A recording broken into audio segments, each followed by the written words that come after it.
Today's video is brought to you by Squarespace. Sarah Lynn is one of the most popular and definitely the most tragic character in BoJack Horseman.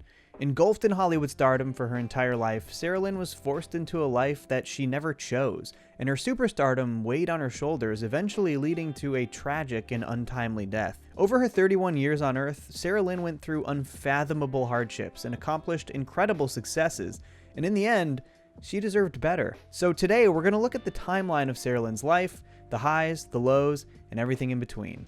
But before we get started, let's talk about today's video sponsor, Squarespace. Squarespace is the all-in-one platform to build your online presence, run your business, or make a personal website. It's seriously so user-friendly. I threw this cool page together pretty quickly, and there are so many different customization options. The website looks professional and matches the aesthetic of my brand and YouTube channel, highlighting some of my favorite video essays I've worked on, as well as some of the most recent productions I've worked on professionally, complete with links of my work and contact info. I seriously can't express how easy Squarespace is to use. Head over to squarespace.com for a free trial, and when you're ready to push that website public, use my link squarespace.com/Johnny2Cellos to save 10% off your first purchase of a website or domain. In 1984, Sarah Himmelfarb was born.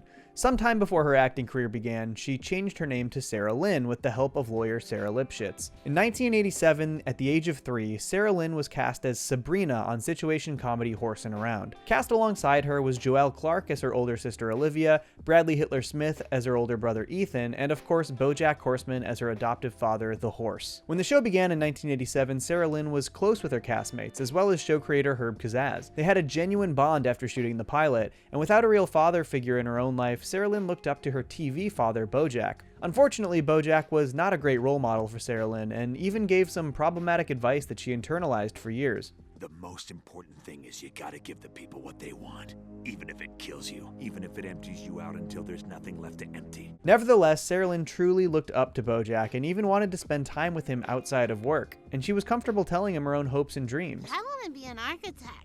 From an early age, Sarah Lynn expressed her desires to go to college and become an architect, only to be shut down by her mother, who says that college is for ugly people who can't tap dance. Carol Himmelfarb pushed Sarah Lynn into stardom in the spotlight, apparently offering sexual favors in exchange for auditions and roles for her own daughter. Mommy didn't do what Mommy did to that Star Search producer so that you could be an architect. Despite wanting to learn and go to school for architecture, Sarah Lynn was forced into the Hollywood lifestyle, with Horsin' Around providing her with 9 years of steady sitcom work. Over this period of time, Sarah Lynn was homeschooled by her stepfather, a bear whose last name was Richardson, though we never learn his first name. On many occasions, Sarah Lynn expressed discomfort with her stepfather, who she described as a photographer. Through context clues, it is heavily implied that he sexually abused her. Why can't you do this in Sarah Lynn's dressing room? My stepdad's in there and he's being weird. Why is that my problem? Sarah Lynn's character Sabrina was a fan favorite character on Horsin' Around. In the early 1990s, Horsin' Around creator Herb Kazaz was caught in a scandal and fired from the show he created. TV veteran Danny Bananas took his place as showrunner, and through his tenure, the show began to focus a lot more on Sabrina. This led to jealousy from co-star Joelle Clark, which hurt their relationship. Want to go to the mall this weekend? Don't you have any friends your own age from school? No, my mom's boyfriend homeschools me. He's a photographer. Because Sarah Lynn was homeschooled by her mother's boyfriend and soon-to-be husband, she didn't have many friends of her own age, so losing Joelle to jealousy was a major blow. At age 10, shortly into the Danny Bananas tenure of Horsin' Around, Sarah Lynn felt so uncomfortable around her stepfather that she asked Horsin' Around hairstylist Sharona if they could do hair and makeup in BoJack's dressing room instead. While in the dressing room, BoJack and Sharona got into a fight before leaving the room. When left alone, Sarah Lynn got her hands on an unlabeled water bottle full of vodka that BoJack had left on the counter. Sarah Lynn got drunk and had to be taken home from set that day. This led to Sharona being fired from the series. This was seemingly Sarah Lynn's first introduction to alcohol. Sarah Lynn also saw success outside of Horsin' Around. She headlined People magazine revealing that she had a talent for singing, and by age 11, she had her own clothing line. In 1996, Horsin' Around aired its series finale, in which the horse died of a broken heart because his kids didn't love him enough.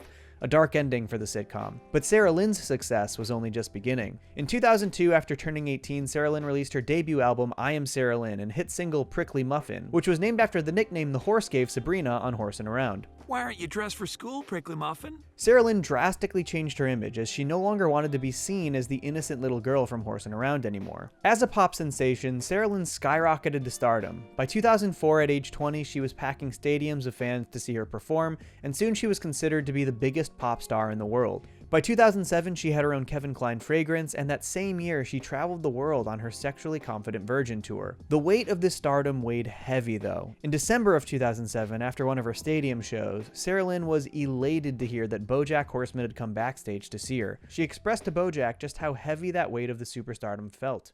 I know I'm smiling right now, but the light inside me is dying. BoJack was one of Sarah Lynn's last bastions of hope that the people surrounding her weren't just using her for her fame and connections, that he might just be a true friend who wants to catch up. But those hopes were dashed when BoJack asked Sarah Lynn to guest star on his failing sitcom, The BoJack Horseman Show. This seemingly was the final push, sending Sarah Lynn off the deep end. Over the next 10 or so years, Sarah Lynn would form severe addictions to drugs and alcohol, as her follow-up albums flopped. At some point over this period, the substance abuse led to an incident where her heart stopped and was restarted by paramedics at Adam Levine's Halloween party. Shortly after that same party, she received a DUI and her license was taken away. Sometime in or before 2014, Sarah Lynn also began dating British actor Andrew Garfield. Sarah Lynn still maintained a friendship with Horse and Around creator Herb Kazaz, who had been diagnosed with rectal cancer. In 2014, well into her addiction phase, a dying Herb Kazaz took Sarah Lynn out to eat, where he would beg her to get sober, as well as make her promise to get his book published after he dies. Later in 2014, Sarah Lynn and Andrew Garfield ran into BoJack at IKEA, moments before Andrew publicly broke up with her. Sarah Lynn had a massive breakdown in the store, stabbing herself in the stomach with a rusty bayonet and taking a dump on a sofa. BoJack helped to check Sarah Lynn into a rehabilitation center, but shortly after, Sarah Lynn checks herself out of rehab and goes to BoJack's house, seeking a place to stay. Who could that be? BoJack let Sarah Lynn stay with him and briefly acted like a father figure to Sarah Lynn for the first time since Horse and Around. This arrangement did not turn out to be a healthy one, as BoJack ended up enabling Sarah Lynn's partying and substance abuse habits. BoJack decided to spend some one-on-one time with Sarah Lynn, having a fun day out in Santa Monica together, at the end of which BoJack gave Sarah Lynn his TV Guide Award. He always thought he'd give it to his own kids someday and decided Sarah Lynn should be the one to have it. Sarah Lynn ended up selling the TV Guide Award for drug money, leading to this argument. I'm not your dad, and you're not my child. We're just a man and a lady living in a house together, and we're both adults, and we're both a little drunk. After Sarah Lynn came to BoJack, the most significant father figure in her life, for help and support, they started to have sex with each other, a very unhealthy dynamic. Eventually, BoJack realized he can't continue to enable Sarah Lynn this way, and told her she can't stay with him anymore. Sarah Lynn decided to go find somewhere new to party, and shows a profound understanding of the depressing place that life has taken her. I'm at a place right now where I never need to grow as a person because I can constantly just surround myself with sycophants and enablers until I die tragically young. Later in 2014, Sarah Lynn was contacted by BoJack, who was looking for drugs. She, BoJack, and Todd go on a massive bender in order to help BoJack write his memoirs. This established a new and dangerous relationship for BoJack and Sarah Lynn. In 2015, Sarah Lynn reunited with BoJack and her other Horse and Around castmates at Herb Kazaz's funeral. After fighting and digging up old beef with each other, the four of them embarked on a scavenger hunt to find Herb's manuscript, the same one Sarah Lynn was supposed to help get published after his death. During this time, Sarah Lynn says something that suggests her stepfather has sexually abused her. It's bear fur. I can tell. My stepdad was a bear. Shortly after Herb's funeral, Sarah Lynn got sober. For the majority of 2015, at least 8 months, she stayed clean from drugs and alcohol, though she didn't express a desire to stay that way. Even though she was healthy, Sarah Lynn still struggled with the perils of stardom while sober. The paparazzi continued to bother her even in her own home. When she was once again contacted by BoJack to party, she immediately jumped at the chance. You want a party? Oh, thank God. Yes!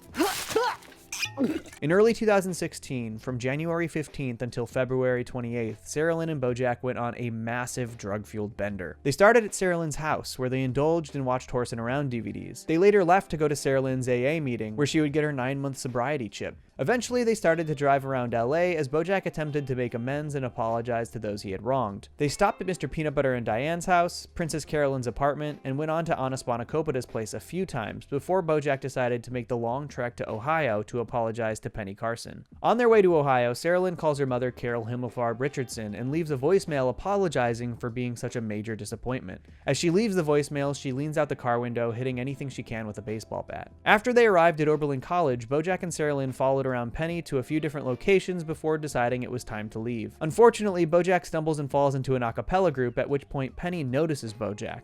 The crowd quickly starts to realize that BoJack is there, as well as Sarah Lynn, and after Penny disappears into the crowd, BoJack and Sarah Lynn start to drive back. On the drive, Sarah Lynn discovers a bag of heroin in BoJack's glove compartment, and when the two get back to Sarah Lynn's house in LA, they snort it together. While high on heroin, the two of them went to a few different locations. First, the very same bench where BoJack gave Sarah Lynn his TV Guide Award. On February 28th, they go to a dingy motel where they lay on the bed together, Sarah Lynn drifting in and out of consciousness. They turn on the TV just in time to see the Oscars award Sarah Lynn for Best Original Song in the film The Nazi Who Played Yahtzee. Initially, Sarah Lynn is overjoyed with the win, before realizing that she should have been at the show herself, overcome with regret. Sarah Lynn has a brief existential panic attack, expressing her unhappiness with how her life has turned out. What am I supposed to do? I don't know what to do. Am I doomed? Are you doomed? Are we all doomed? No.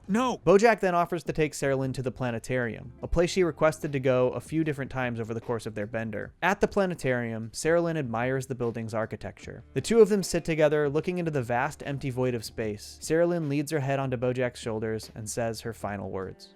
I want to be an architect. Sarah Lynn lost consciousness in the planetarium. When BoJack realized that she was in trouble, he panicked. He waited 17 minutes before calling an ambulance to pick her up. BoJack met Sarah Lynn's mother and stepfather at the hospital, where Sarah Lynn was pronounced dead, on February 28, 2016, at 31 years old. Actress and pop star Sarah Lynn is dead at 31. Though Sarah Lynn was gone, her story didn't end here. The world mourned her death, and in 2019, Carol Himmelfarb Richardson contacted some reporters about her daughter's death, and using the voicemail Sarah Lynn left during their bender, the investigators tracked the clues back to BoJack, uncovering nearly everything that they had gone through together. In 2 televised interviews with Biscuits Braxby, BoJack reveals everything about his relationship with Sarah Lynn. The drug bender, the 17 minutes he waited, their sexual relationship, and this ultimately led to BoJack's public cancellation, effectively ending his career. The tragedy of Sarah Lynn is that she was never given a chance.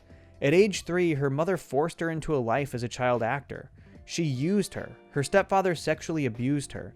She was never given an opportunity to make any real friends, losing those she thought she had made in the process. She was shoved into superstardom at a delicate age, and then when Hollywood was done with her, she was ridiculed. The people who had a chance to help her failed her. She was never given the opportunity to be her own person. She never felt like she was allowed to be. And that is profoundly sad. And that is the complete Sarah Lynn timeline. I decided to start with the most depressing timeline so that we can only get happier from here. I know that this is a new type of video and I hope you enjoyed it. I think a lot of the other character timelines will have a lot more room for fun, so let me know which ones you'd like to see next. Also, if you didn't know, I started a podcast called Cartoons That Curse with my friend Toonrific Tariq, where we talk about our favorite adult animated series one season at a time, and you better believe we're going to talk BoJack eventually. So please check us out on YouTube or wherever you get your podcasts. I'll see you next time. Peace. Two cellos.